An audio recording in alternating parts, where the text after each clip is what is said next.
Hello, everyone, and welcome to this week's sports segment here on MSU Tonight. I'm Corey Sharber, and I'm joined with my co-host, Mike Hall. Mike, how are you doing, man? I'm doing well, Corey. Good.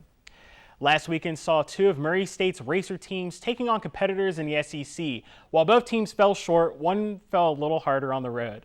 The Murray State football team took on the number 3 ranked Georgia Bulldogs on the road last weekend.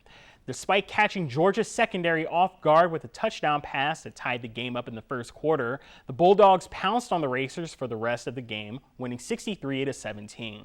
Murray State gave up 35 unanswered points to end the first half. So, Mike, what positives can the Racers take away from all of this? Well, Corey, as hard of I hate to say it, a beatdown that they did take from Georgia, they absolutely came out with much more tenacity and energy than the Bulldogs did in the first quarter. Their defense looked stronger, and their quarterback was on fire. I mean, they were absolutely pumped up to play. I mean, like you saw, like if you saw any of the pans of the crowd, every seat was filled. I guess, like, what was the best thing about Murray's play other than losing by over 40 points? I would have to say, well, obviously the quarterback had a phenomenal game. He's about to have an incredible season. Can't wait to watch him play. But I think that although they did give up so many points, they were facing the Georgia Bulldogs. I think that their defense was strong, and they certainly could have done better, but they absolutely could have done a lot worse on the defensive end. They could have. I mean, they did a really good job. I have to say, of course, their quarterback did great. He completed 80% of his passes, but the punter also did really good. He averaged, I think, like over 45 yards a punt, and his longest punt was 51 yards, so it was pretty good. The women's soccer team faced the Ole Miss Rebels here at Cutchin Field on Sunday and came up just a goal short. The Racers kept it super close coming out of the first half with the score tied up 3-3. Despite converting a penalty near the 60th minute to gain the lead, Ole Miss immediately followed up with 2 goals to put the game out of reach. Their next game will be at Cutchin Field on Friday at 3 against Arkansas State.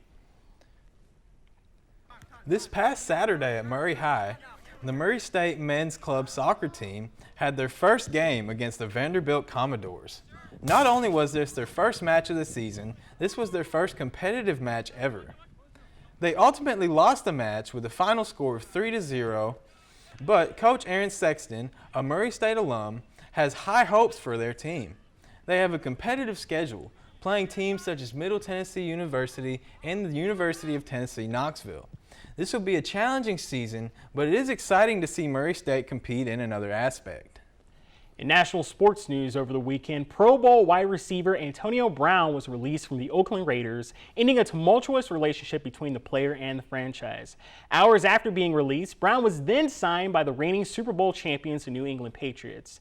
Despite the controversy surrounding this move, one could only think that the Patriots are coming out strong with this move. So, Mike, how do you think the season is going to go for New England? They just won a Super Bowl last year, and now they just gained the best wide receiver in the NFL. Well, granted, with Antonio Brown comes a lot of attitude. But I have to say that I am really excited about this next NFL season because the Patriots are my team and Tom Brady is my man. And we've seen how Tom Brady plays with top-notch wide receivers before in Rob Gronkowski and Julian Edelman. And so now that he has, respectfully, arguably the best wide receiver in the entire league playing for him, I think that we're going to see a lot of crazy passes and a lot of great connections between the two. This reminds me of back when the Oakland Raiders, Randy Moss played there. And at the time, Randy Moss was probably the best wide receiver in the NFL, except for my man, Terrell Owens. But Randy Moss then went to New England, set a record for most touchdown catches in a year, and they went 16-0. I mean, like, the thing is, though, is that Brown literally just had nothing but controversy this entire offseason. And, of course, this last week was leaking phone conversations and whatnot. New England has no room for that in the locker room. How many games do you think he's going to play? I could potentially see him make it the whole season. That's if he can get his chemistry and his game type to fit with the rest of their team. I think in a more optimistic or more realistic view, 7 to 9 games. I know we were talking earlier where I said he might play 8, but I think he's going to go the whole season. He certainly has potential to. Yeah, I mean, like, he's been wanting to play with the best quarterback in the NFL, probably of all time. And plus, on top of that, they just won a Super Bowl. Reigning champions. They've won how many Super Bowls in this past 2 decades? Like 6. I mean, like Antonio Brown is getting out of a bad situation in Oakland. They're not going to go anywhere. But he ended up screwing over an entire organization. They gave up a bunch of picks for him. Yep. They gave up a ton of money for him.